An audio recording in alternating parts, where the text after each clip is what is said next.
Selamat pagi semua. Kayak hari ini karena jadwal kelas 9 PTM, tapi ada beberapa yang tidak bisa hadir PTM. Kayak hari ini, misalkan menjelaskan materi yang akan kita pelajari pada saat PTM. Bagi teman-teman yang tidak hadir PTM, silakan simak pelajaran ini. Bagi teman-teman yang hadir pada saat tadi PTM, silakan mengulang lagi. Oke, kita akan masuk ke reproduksi pada tumbuhan dan hewan. Tapi hari ini kita akan fokus membahas di reproduksi tumbuhan. Nah, ini yang akan kita pelajari secara bab ini, yaitu ada reproduksi tumbuhan dan juga ada reproduksi hewan. Tumbuhan ini ada secara dua, yaitu secara vegetatif atau secara proses tanpa proses penyerbukan, dan juga secara generatif atau proses melalui proses penyerbukan, pembuahan, atau fertilasi. Dan nanti juga akan kita pelajari yang hewan, yaitu secara seksual dan aseksual. Tapi yang kita akan pelajari akan tentang reproduksi tumbuhan. Oke, proses reproduksi vegetatif pada tumbuhan. Proses menghasilkan individu baru tanpa melibatkan proses fertilasi. Maksudnya tanpa dia si serbuk sari dan si sel telur dalam kepala putih bertemu, dia bisa, yaitu dinamakan proses vegetatif. Apa sih itu fertilasi itu? Apa sih yang dimaksud dengan fertilasi? Adalah proses peleburan inti sel sperma dengan inti sel telur. Nah, inti sel telur. Reproduksi vegetatif tumbuhan terjadi ada dua cara, yaitu secara alami dan secara buatan. Lalu yang akan kita pelajari secara alami yaitu ada spora, ada fragmentasi, ada tunas, ada umbi lapis, umbi batang, stolon, dan rizom. Yaitu secara vegetatif buatan atau dengan bantuan manusia, yaitu biasanya stek, mencangkok, menyambung, atau enten, dan menempel atau okulasi. Oke, yang pertama secara spora. Nah, biasanya kalau misalkan pada spora ini terjadi pada tumbuhan lumut dan tumbuhan paku. Spora tumbuhan lumut dibentuk generasi sporofitnya, yaitu di dalam sporagium atau kotak spora. Kotak spora ini ada pada bagian bawah, yang warna hitam-hitam pada yang kalian lihat di gambar ini adalah kotak sporanya. Spora tumbuhan paku dihasilkan oleh daun fertile atau sporofil pada permukaan daun fertile, sporofil, atau di tepi-tepi daun. Lalu, yaitu ada fragmentasi. Fragmentasi adalah perkembangbiakan dengan cara memisahkan diri atau dia membelah diri dari induknya dan menjadi tumbuhan baru. Fragmentasi biasa terjadi pada gagang hijau yang berbentuk seperti filamen, misalkan hidrositin sp. Nah, ini dia fragmentasi, itu artinya dia membelah diri. Terus ada secara tunas. Nah, biasanya tunas muncul pada tumbuhan yang telah dewasa. Tunas ini dapat muncul dari akar, batang, dan juga daun. Pembentukan tunas batang misalkan terjadi pada tumbuhan bambu, tebu, dan juga pisang. Nah, ini. Terus, tunas akar biasa terjadi pada tumbuhan cemara, sukun, dan kesemek. Nah, tunas daun ini akan terjadi pada tumbuhan cocor bebek. Tunas-tunas yang muncul selain pada batang dinamakan tunas adventif atau secara liar.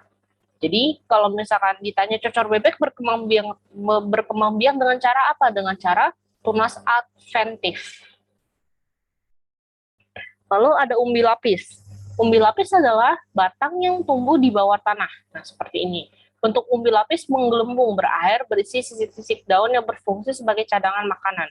Umbi lapis ini dia memiliki tunas samping atau anak umbi lapis yang tumbuh di antara daun. Tunas samping akan menjadi individu baru dan memisahkan diri dari induknya. Contohnya adalah bawang merah. Contoh umbi lapis, bawang-bawangan, bawang merah, bawang putih, bawang bombay, dia semua umbi lapis. Kenapa dia disebut umbi lapis? Karena dia, kalau kalian buka tipotek satu persatu, dia akan seperti berlapis-lapis seperti ini. Lalu ada namanya umbi batang. Umbi batang adalah bagian batang yang bergelembung di bawah tanah. Umbi batang ini berisi cadangan makanan. Pada umbi batang biasanya tunas-tunas yang akan tumbuh menjadi tumbuhan baru. Umbi batang contohnya pada kentang atau pada ubi. Nah, seperti itu. Lalu ada rizom atau rizoma. Rizoma adalah batang tebal yang tumbuh di bawah tanah. Pada rizomnya terdapat tunas dan sisik-sisik daun.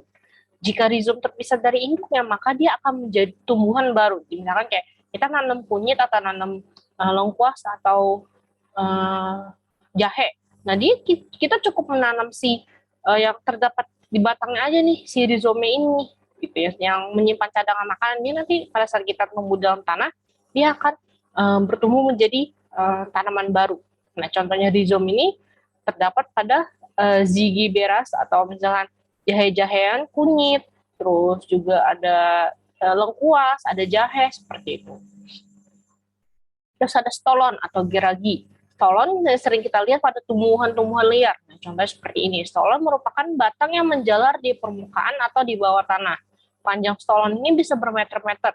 Di sepanjang stolon terdapat tunas-tunas liar yang akan menjadi tumbuhan baru, yang dia akan bertumbuh terus. Stolon yang menjalur di atas tanah, misalkan pegagan, dan stroberi. Nah, dia contohnya stolon seperti ini. Dia kalau stolon ini artinya dia tumbuhan berjalar, dan dia tidak bisa ditumbuh ke atas, tapi dia bertumbuhnya secara ke samping, gitu, menjalar. Terus misalkan yang di bawah tanah itu misalkan rumput teki. Lalu ada stek. Stek ini adalah menggunakan potongan batang atau cabang, terutama di daerah yang berbuku-buku, misalkan tanaman Hibiscus tiliaceus atau waru, dan juga pada tebu. Nah, stek ini bisa ditemukan pada akar, batang, dan daun. Contohnya adalah mawar dan singkong. Jadi biasanya stek ini ditempelkan pada batang, dua batang jenis tumbuhan yang akan menghasilkan jenis baru. Terus ada juga cangkok. Nah, cangkok seperti ini. Perkembangbiakan dengan membuang sebagian kulit pada batang atau pada kambium secara melingkar, lalu ditutup dengan tanah, kemudian dibungkus dengan pebalut atau sabut dan plastik. Setelah akar tumbuh, batang dipotong kemudian akan ditanam. Dan cangkok hanya akan dilakukan pada yang tumbuhan yang berbiji dikotil atau yang berbiji dua, berkeping dua. Contohnya pada buah-buahan jambu, mangga, dan lain-lain. Lalu ada mengenten. Mengenten adalah menyambung dua jenis tumbuhan dengan cara yang berbeda. Mula-mulanya biji tumbuhan akan disematkan. Nah, seperti ini dia mengenten. Dia awal bijinya, batangnya dibelah, lalu diselipkan tanaman yang akan kita menghasilkan di baru. Setelah mula-mula biji tumbuhan disemaikan, lalu tumbuh sebesar yang diinginkan, lalu dipotong dan disambung dengan potong cabangan ranting jenis tumbuhan lain yang kualitasnya lebih baik dan diameter batangnya kurang lebih sama. Lalu dibalut dan diikat dengan kuat. Contohnya, misalkan pada pengantin ini tomat, kentang, terus terong, mangga, kopi, durian, dan lain-lain. Terus ada namanya okulasi. Nah, sebenarnya okulasi ini dia kurang lebih sama seperti mengenten, tapi tumbuhan yang ditaruh di atasnya hanya mengambil mata tunasnya aja. Kedua macam tumbuhan di okulasi biasanya mempunyai kelebihan sendiri. Misalkan pada tumbuhan jeruk yang perakarannya kuat, atau misalkan yang jeruk yang rasanya manis dicampur dengan jeruk yang asam untuk menghasilkan yang jenis baru. Contohnya adalah pada durian. Lalu ada merunduk. Nah, merunduk ini adalah cabang tumbuhan sehingga masuk ke dalam tanah. Jadi kita memaksa tumbuhan yang sudah berdiri kuat, kita batangnya dibengkokkan. Lalu yang batang dibengkokkan ini kita akan timbun di dalam tanah, sehingga batang yang dibengkokkan ini dia akan menghasilkan akar baru. Setelah perakaran kuat, lalu batang dipotong, dipisahkan dengan induknya. Contohnya alamanda, apel, melati, dan lain-lain. Oke, kita akan belajar secara reproduksi generatif. Terus reproduksi generatif adalah reproduksi yang melewati penyerbukan dan juga pembuahan. Nanti akan bertemu dari benang sari ke kepala putik. Nah, ini dia, kalau reproduksi generatif ini hanya akan terjadi pada bunga yang sempurna, yang memiliki struktur seperti ini. Ada ini namanya mahkota, terus ada yang namanya kepala sari. Kepala sari ini yang berbentuk panjang ini, dia sebagai alat kelamin jantan. Dan juga di tengah-tengah sini ada kepala putik, yang sebagai alat kelamin betina. Nah, di dalam sini, dalam alat kepala putik ini, terdapat bakal biji yang akan berisi sebagai cikal bakal tumbuhan baru. Dan di bawah sini ada kelopak, di bawah sini ada dasar bunganya. Lalu yang kita biasa pada saat kita memetik bunga, kita akan memakai tangkai bunga. Nah, bunga sempurna ini dia beberapa ada bagian-bagian yang harus dipunyai syaratnya. Yang pertama yang tadi tangkai bunga, kelopak bunga, terus mahkota bunga, benang sari yaitu putik. Ini syarat-syarat untuk yang dikatakan sebagai bunga sempurna. Nah, lalu reproduksi vegetatif ini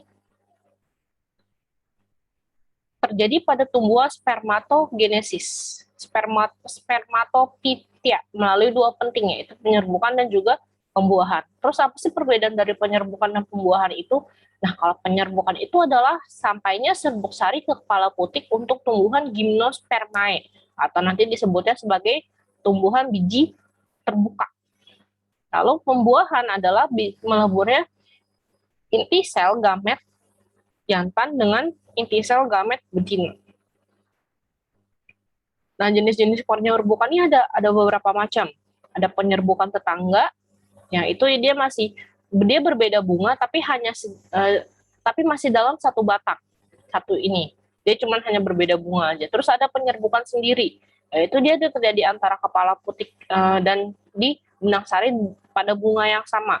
Atau penyerbukan silang, yaitu penyerbukan silang ini penyerbukan yang dia beda tumbuhan tetapi masih dalam bunga jenis yang sama. Ini penyerbukan silang. Terus ada juga namanya penyerbukan bastar, yaitu dia terjadi pada bunga yang berbeda jenis dan juga berbeda pohon juga. Nah, ada namanya kalau penyerbukan tetangga itu geitonogami. Kalau penyerbukan sendiri autogami, penyerbukan silang itu allogami, penyerbukan bastar itu hibridogami. Nah, di sini jenis-jenis penyerbukannya kalian bisa lihat nanti kalau autogami gimana, geitogami gimana, allogami gimana, hibribastar gimana. Jadi kalau melihat ini di pause aja dulu videonya ya. Oke. Nah, di sini adalah perantara yang dalam penyerbukan. Agar serbuk sari sampai ke kepala putik, maka penyerbukan ada hal-hal yang terjadi di perantaranya. Bisa apa aja nih? Bisa lewat angin tertiup, terus lewat air juga, hewan contohnya seperti lebah, seperti kupu-kupu yang menghisap nastar. Nah, itu dia bantuan juga dan juga manusia sendiri. Oke, terus secara kalau misalkan penyerbukannya lewat angin, yaitu namanya anemogami disebutnya, yaitu sampai serbuk sari dengan bantuan angin. Ciri-ciri penyerbukan secara anemogami itu pertama, bunganya tidak berwarna cerah, bunganya tidak berbau, tidak memiliki kelenjar madu, benang sarinya bertangkai panjang dan berjumbai. Terus putiknya melekati tengah, serbuk sarinya sangat banyak. Struktur bunganya sederhana, putik berbentuk spiral atau pensil sehingga membentuk permukaan yang lebih besar. Anegami ini terjadi pada rumput-rumputan atau pada jagung. Nah, dia seperti ini, jagung ini bunganya dia bentuknya spiral dia struktur bunganya sederhana. Terus ada namanya terus yang melalui air atau namanya hidrogami. Biasanya dengan bantuan air. Hidrogami terdapat pada tumbuhan air, misalkan pada eceng gondok, teratai, pokoknya tumbuh-tumbuhan yang ada di atas air. Terus ada namanya etomogami atau penyerbukan dengan bantuan serangga. Etomogami terdapat pada tumbuhan yang menghasilkan madu dan serbuk sari. Contohnya hewannya adalah kupu-kupu, lalat, kumbang, dan lebah. Saat menghisap madu, tubuh serangga menempel serbuk sari. Jika serangga beralih ke bunga lain, akan menyentuh kepala putiknya. Nah, otomatis serbuk sari yang terbawa oleh hewan ini, dia akan masuk ke tumbuhan lain dan akan menghasilkan jenis baru kalau berhasil. Terus juga ciri-ciri yang diserbukinya, mahkotanya benang sari berwarna cerah. Karena kan hewan ini kan tertarik pada yang tumbuhan cerah. Memiliki kelenjar madu. Benang sari di dalam bunga, terus atera atau kepala sari bersatu di bagian belakangnya. Serbuk sari hanya sedikit besar seperti tepung, terus putih, lengket, dan juga kecil. Struktur bunganya termodifikasi untuk tempat mendarat dan makanan bagi serangga. Biasanya dia hewannya berkelopak besar kalau kita lihat. Lalu bunganya berbau harum. Lalu ada bantuan burung atau disebut oritogami. Bunga di polinasi burung biasanya mengandung madu dan air serta warnanya merah dan mengandung unsur warna merah. Karena itu burung peka, dia suka warna kayak gini. Selain itu bunga berbentuk burung biasanya khusus dia bentuk bunganya. Contohnya bunga yang disebuti burung kolibri memiliki tabung nektar yang panjang dan sempit. Bunga kolibri menjilat madu dengan lidahnya yang tipis dan panjang. Contohnya bunga seperti ini. Lalu ada namanya heterogami adalah penyerbukan dengan bantuan kelelawar. Bunga yang dipolinasi oleh si kelelawar ini biasanya mekarnya di malam hari, karena si kelelawar ini hidupnya pada malam hari. Berukuran besar, berwarna cerah, dan letaknya tidak tersembunyi. Lalu ada namanya malakogami, yaitu penyerbukan yang biasa terjadi dengan bantuan siput. Malakogami ini terjadi pada tumbuhan yang dikunjungi oleh siput. Terus ada namanya antropogami. Nah, antropogami ini adalah sengaja dilakukan oleh manusia. Contohnya pada tumbuhan yang penyerbukannya di ini manusia adalah vanili dan beberapa jenis anggrek. Penyerbukan yang berantara manusia biasa dilakukan karena bunga tersebut tidak dapat menyerbuk sendiri dan emang harus dibantu. Gitu. Untuk melakukan persilangan atau manusia itu ingin melakukan persilangan buatan untuk menghasilkan jenis varietas baru. Terus selanjutnya ada pembuahan pada gymnospermae. Nah, gymnospermae adalah biji yang terbuka. Contohnya pada Pinus mercusi, pada tumbuhan berduri atau konifer sebutannya, misalkan biasa pada tumbuhan yang daunnya berbentuknya berduri seperti pinus, terus nanti juga ada cemara seperti itu. Nah, konifer ini bersifat heterospora, artinya menghasilkan mikrospora gamet jantan dan megaspora untuk gamet betina. Mikrospora akan tumbuh menjadi 2 mikrosporagia yang di dalam tiapnya mikrosporofil konus jantan, sedangkan megaspora itu akan menjadi tumbuh 2 megasporaginia atau ovulum. Di tiap megaspora konus betina, ukuran konus jantan lebih kecil dibandingkan konus betina. Seperti ini dia contohnya. Konus jantan dia akan melepaskan si serbuk sarinya atau mikrospora yang bersayap satu pasang, kemudian akan diterbangkan ke konus betina mikrospora, kemudian menempel pada tetes penyerbukan. Nah, ini pada proses penyerbukannya, serbuk sari sampai kepada tetes penyerbukan tersendiri dari 2 sel, yaitu sel generatif dan sel vegetatif. Serbuk sari yang terhisap termasuk lewat mikrofil ke dalam ruang bakal biji atau ruang serbuk. Di dalam ruang serbuk sari ini kemudian tumbuh membentuk bulu serbuk sari. Bulu serbuk sari mulai menembus nucellus. Pembuahan ini terjadi kira-kira 1 tahun setelah penyerbukan. Selama 1 tahun tersebut, sel induk megaspora dalam nucleus akan melakukan meiosis dan menghasilkan 4 sel. Maksudnya dia akan membelah selnya. Lalu membentuk gametofit betina yang sebelum dewasa. Sementara 3 inti haploid sisanya berkembang menjadi 2 acrygonium dan masing-masing mengandung telur. Nah, saat inilah sel telur sudah siap dibuahi.